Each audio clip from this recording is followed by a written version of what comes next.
ও রমণীরা, ও নারীরা, যে সমস্ত নারী এই চারটা কাজ করবে, এই চারটা কাজের গ্যারান্টি দিবে, তাদেরকে জান্নাতের 8টা দরজার গ্যারান্টি দেয়া হবে। কি চারটা কাজ? 1 নাম্বার, আল মারআতু ইযা সাল্লাত খামসাহা, যে নারী 5 ওয়াক্ত নামাজ পড়ে। কি করে? জেলা স্টেডিয়ামে অবস্থানরত আমার নারীরা, বোনেরা, বিশ্বনবী আপনাদেরকে 4টা কাজের কথা বলেছেন, খুব বেশি না। 4টা করলে 8 জান্নাতের দরজা সব খোলা। কোনটা দিয়ে যাবেন? যেটা দিয়ে মনে চায়। 1 নাম্বার 5 ওয়াক্ত নামাজ। আমার বোনেরা জোহরের নামাজ পড়তে পড়তে এটা আসরে নিয়ে যায়, আসর পড়তে পড়তে এটা মাগরিবে নিয়ে যায়। এরকম আসরা নাই? লালমনিরহাটে হয়তো নাই। আমার বোনেরা এটা করবেন না। ইন্নাস সালাতা কানাত আলাল মুমিনিনা কিতাবাম মাওকুতা, সময় মতো পড়বেন। সামাত শাহরা, রমাদানের রোজাগুলো রাখবেন। হাফিজাত ফুরুজাহা, যে নারী তার চরিত্রকে হেফাজত করে, তার প্রাইভেট হেফাজত করে, তার লজ্জাস্থান হেফাজত করে। ও মায়েরা, আপনার এই গর্ভ যে কত দামি আপনি জানেন না। আপনার এই গর্ভ থেকে জন্মাবে আগামীর সালাহুদ্দিন আল আইয়ুবী। আপনার গর্ভ থেকেই জন্মাবে ইমাম আল মাহদি আল মুনতাজার। আপনার পেট থেকে জন্মাবে আবু সাইদের মতো বীর সৈনিক। আপনার পেট থেকে জন্মাবে মুগ্ধের মতো বীর মুজাহিদ। আপনি জানেন না কে আসবে আপনার পেট থেকে। সময়টাকে কাজে লাগান, ইসলামকে বুঝেন, মানেন, আমাদের ইসলামিক লেকচারগুলো শোনেন। আমরা যে বার্তাগুলো, ইনস্ট্রাকশনগুলো, দিক নির্দেশনাগুলো আপনাদের খেদমতে রাখি, এগুলো মেনে চলুন। আপনিই পারেন আপনার ঘরটাকে জান্নাতের টুকরা বানাতে।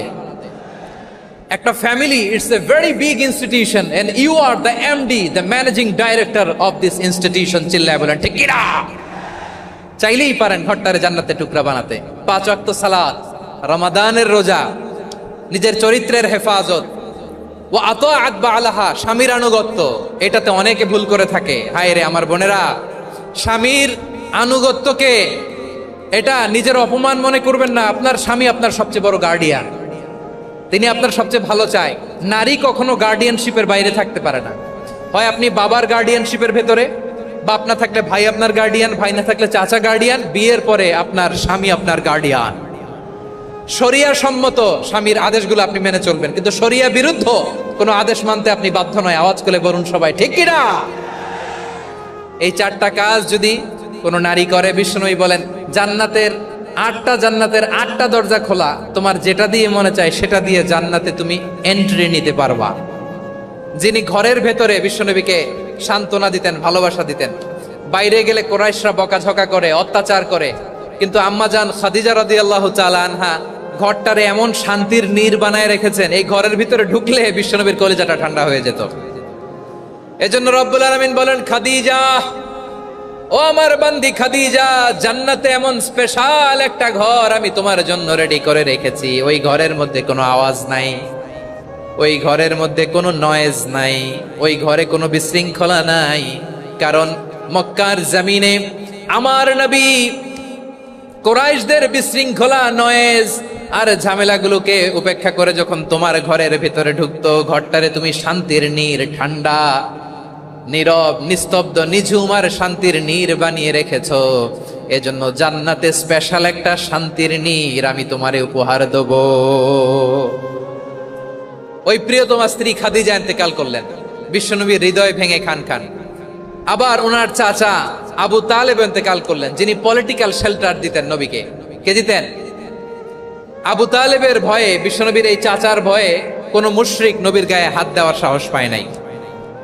এখন স্ত্রীও নাই, চাচাও নাই, নবীকে আশ্রয় দেওয়ার কেউ নাই। নবীর চারদিকে অন্ধকার। নবী এখন কই যাবেন? আমার পেয়ারা নবী নতুন স্টেশন খুঁজতেছেন, নতুন দাওয়াতি প্ল্যাটফর্ম খুঁজতেছেন। তিনি যায়েদ বিন হারেসা রাদিয়াল্লাহু তাআলা আনহুকে নিয়ে মক্কার পাশের একটা নেইবরিং সিটি তায়েফে চলে গেলেন। কোথায় চলে গেলেন? লালমনিরহাটের ভাইয়ের আওয়াজ করে বলেন, কোথায় গেলেন? তায়েফে চলে গেলেন দিনের দাওয়াত দেওয়ার জন্য। কি দেওয়ার জন্য? নাকি জমি কিনতে গেছিলেন? জমি কিনতে, দুনিয়ার যশ খ্যাতির জন্য, নিজের কোনো লাভের জন্য? তায়েফবাসীদেরকে জাহান্নামের আগুন থেকে বাঁচানোর জন্য। আওয়াজ করে বলতে হবে ঠিক কিনা?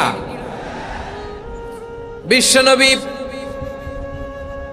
বিশাল মরুপথ, পাহাড়ি পথ পাড়ি দিয়ে তায়েফের মরুজমিনে গেলেন কোরআনের দাওয়াত নিয়ে, ইমানের দাওয়াত নিয়ে।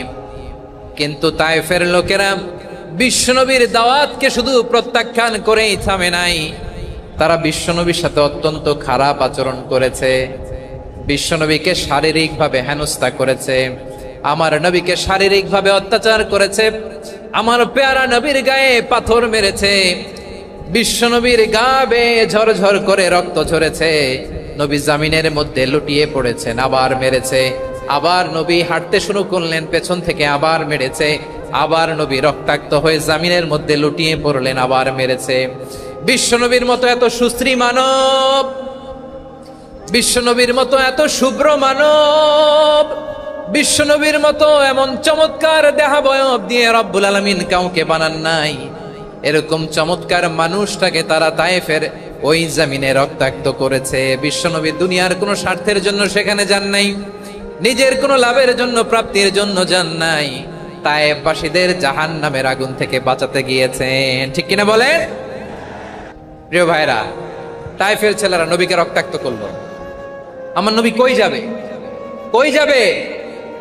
মক্কায় জায়গা নাই, তায়েফে জায়গা নাই। তায়েফ থেকে ভারাক্রান্ত মন নিয়ে আমার নবী মক্কায় ফিরে আসলেন। বিশ্ব নবী মক্কায় ঢুকতে পারেন না। মক্কার মরুভূমির দিকে তাকিয়ে, উপত্যকার দিকে তাকিয়ে বিশ্বনবী ধা ধা করে কাঁদেন, ঝরঝর করে। নবীর চেহারা মোবারক থেকে চোখের পানিগুলো বেয়ে বেয়ে পড়ে। আমার জন্মস্থান, আমার শৈশব, কৈশোর, যৌবন কেটেছে এই মক্কায়, আমার এলাকায় আমি ঢুকতে পারি না। বিশ্বনবী মক্কার অনতি দূরে দাঁড়িয়ে জায়েদকে পাঠালেন, জায়েদ যাও, দেখো কেউ আমাকে সাপোর্ট করার মতো আছে কিনা, যাও অমুকের কাছে যাও।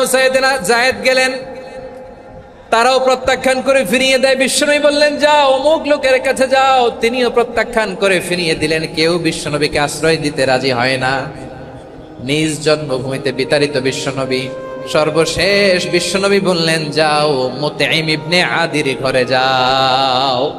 মুতঈম ইবনে আদি মুশরিক, তার কাছে যাও। গেলেন, মুতঈম ইবনে আদি রাজি হয়ে গেল। সুবহানাল্লাহ বলেন।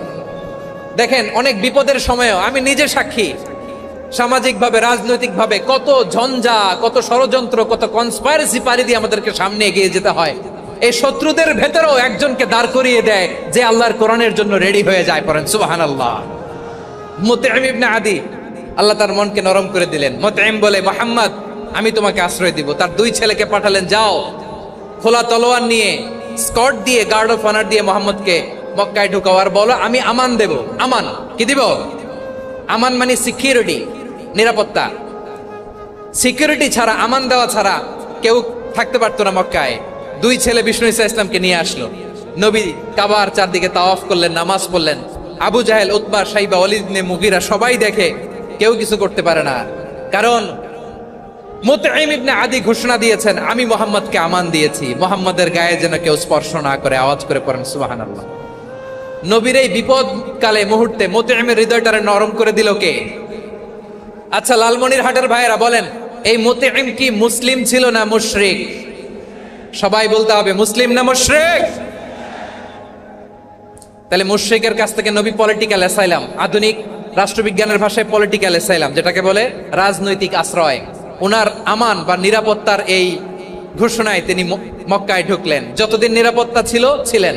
মুতঈম যখন মারা গেল, বিষ্ণু ইসা ইসলাম হিজরত করে মদিনায় চলে গেলেন। সুবহানাল্লাহ। কিন্তু মুতঈম যে বিশ্বনবীর উপকার করছে, এটা বিশ্বনবী ভুলে নাই।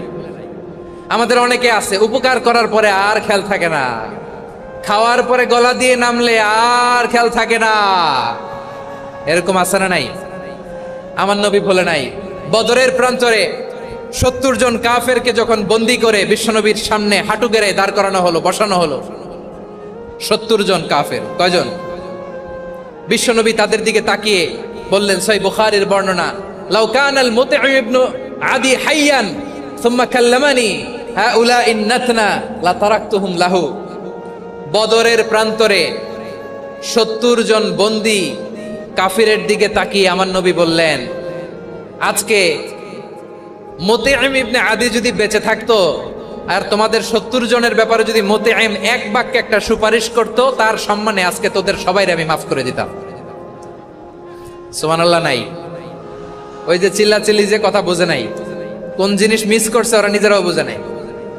বিশ্বনবী মুতাইমের এই সাহায্যের কথা বলে নাই। 70 জন মুশরিক হাঁটু গেড়ে বসা, নবী চাইলে এখনই এক্সিকিউশন অর্ডার দিতে পারে। তিনি বললেন, আজকে যদি মুতাইম বেঁচে থাকতো আর মুতাইম যদি তোদের জন্য সুপারিশ করতে, এই আবর্জনাগুলোর ব্যাপারে সুপারিশ করতে, আমি মুহূর্তেই তোদেরকে এমনি মাফ করে দিতাম। এবার বলেন, ইসলাম কি ন্যারো মাইন্ডেড না ব্রড মাইন্ডেড?